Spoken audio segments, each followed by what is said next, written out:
it's Dev from the place down there, and it's that time again. One of my favorite video series that we do here on this channel, the State of Standard. What we're going to do, basically, is take a look at the top 5 decks in the current Standard format right this second. Now, number 5 didn't show in the top 8 of Pro Tour Battle for Zendikar, but it's still a very important deck in the format that top 8's an awful lot, and had a pretty big presence at States for what it's worth. Number 5 is Esper Control, the control deck to be in the format. Right now, these colors have a lot of amazing options. We can play the 2 best planeswalkers in the format. We can play Jace and we can play Gideon in this deck, in these color combinations. And we just have all the best removal, and there are some really good counterspells in the format, despite the loss of Dissolve and a couple of other things, but mostly Dissolve was the big problem. But we've really taken to using Clash of Wills, and Scatter to the Winds isn't as bad as people originally thought it might be. So, Esper Control, still a very important deck, and a deck that some aggro sideboards and even mid-range sideboards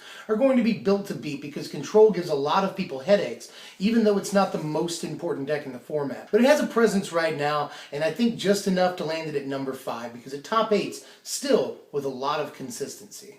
Number 4 is Atarka Aggro. This is definitely the premier aggro deck in the format. This list right here is courtesy of Duress, a legendary Magic player, who piloted this into the top 8 at Pro Tour Battle for Zendikar. This is sort of the philosophy of the deck. All we want to do is play a lot of very, very small creatures. You see in this build, only one of our creatures costs more than 1 mana, you know? And we want to either Titan Strength or become immense, ideally, and then Temur Battle Rage something in for a lot of damage, you know. A Monastery Swiftspear, even just that's been hit with a Titan Strength and then Temur Battle Rage, does something like 12 damage right there. You know, even creatures like Abbott and Zurgo, they get big too. So the deck just wants to sort of strike out of nowhere. If you leave a single creature unblocked against this deck, you may be in for a lot of pain, and the deck can finish out of nowhere, and it's a really, really fun aggro deck to play. Obviously, we're going to play Atarka's Command in something like this, give our whole team a huge boost, plus our prowess guys. You know, something like Abbott is really, really amazing in this, but for the most part, the overall philosophy is just to catch them on their back foot with a huge play with Temur Battle Rage involved somewhere, usually, you know. Become Immense and Temur Battle Rage, that combination with almost any of our creatures will just instantly win us the game in a lot of situations, especially with fetch lands the way they are in this format right now, you know. Usually, I mean, because of all the fetch lands, a lot of players kind of start the game at 16 or 17 life. So, something like this, you know, just an out-of-nowhere 12 damage shot with the Monastery Swiftspear can end the game immediately. And you got to respect that out of a deck like this, and Atarka Aggro is definitely the best aggro deck in the format. Number 3 is Green-White Megamorph, a very impactful deck in the format. And this list you're seeing here is by Ricky Chin. He top 8'd at the Pro Tour with this list, and Protector, and a couple of other cards like Hidden Dragon Slayer. And that's the whole reason that you'll drop the black from Abzan and play this instead of getting to play Siege Rhino and Abzan Charm and stuff. But this deck just adds a load of consistency, a load of versatility and resiliency with that Den Protector, by the way, and just has, again, these enormous board states that can seem insurmountable. Number 2, I'm going to give to Abzan. Gets to play Gideon to great effect. And, you know, Anafenza, we see the whole full 4 of Anafenza there against a lot of the strategies in the format that use their graveyard. That's very, very important. The deck also gets to play Siege Rhino, Hangerback Walker, and Abzan Charm, some of the best cards in the whole format. That's always been Abzan's strategy. Just play the best cards in the format, you know? Which is sort of the common bond between it and number 1. They both play the best cards, unapologetically, you know? But in this deck, I want to point out before we move on, too, that the deck gets to play the full 4 of Warden of the First Tree, which it didn't always do. You'd see 2 and 3 Wardens, you know, but now we're so much more comfortable playing 1-drops in this format now that we don't have really early game great blockers like, you know, Caryatid or Courser of Kruphix, and now we're playing fewer tap lands so that we're able to play this guy on the first turn more consistently. Warden of the First Tree, very, very good at nearly every point of the game, and the deck makes much better use of him now than it ever did before. Same thing goes with Green-White Megamorph, by the way.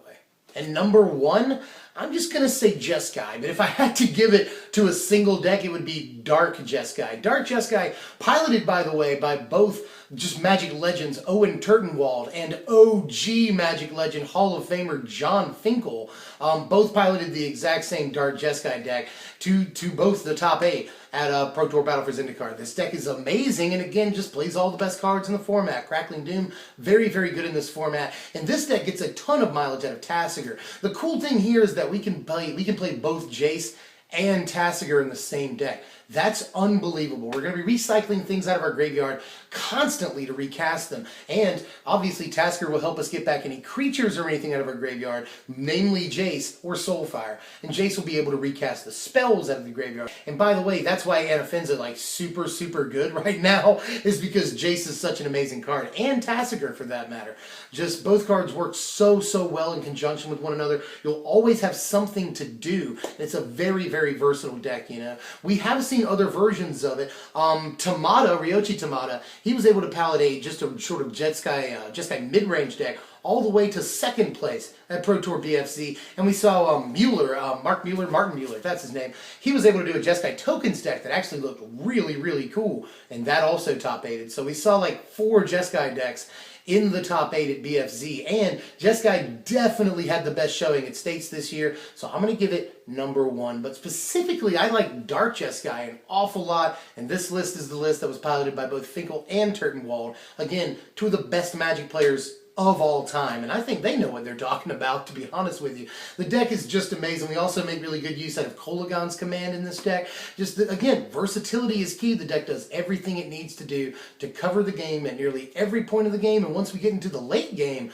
we can just do a lot of crazy stuff. And that is the State of Standard for October going into November 2015. We've got a few months still until, you know, Oath of the Gatewatch comes out, so this format has a long time to develop. That's plenty of time for a lot of new decks to pop up. There are a lot of fun things in the format people are talking about. Aristocrats is sort of an up-and-coming deck depending on how you build it. Mardu Aristocrats, Black-Green Aristocrats, both very good builds. Rally the Ancestors is still out there. 5-color Bring to Light is an important deck. Blue-White Control is making a lot of good showings at certain tournaments. So there's a lot of good decks in the format right now. These, I think, are the top 5, but the format is very, very diverse. Although the sort of common bonds that you see are always going to be Jace and Gideon, probably the 2 most important cards in the format right now. That's all I got. I hope you enjoyed this content right here of ours. Go ahead and hit the thumbs up, share this video, comment. We want to know how you feel. Maybe we missed something. Or subscribe if you haven't done that yet. We just passed 10,000. We want to get to 300,000. So help us out with that, and I'll see you guys later. Thank you for watching, my wizards.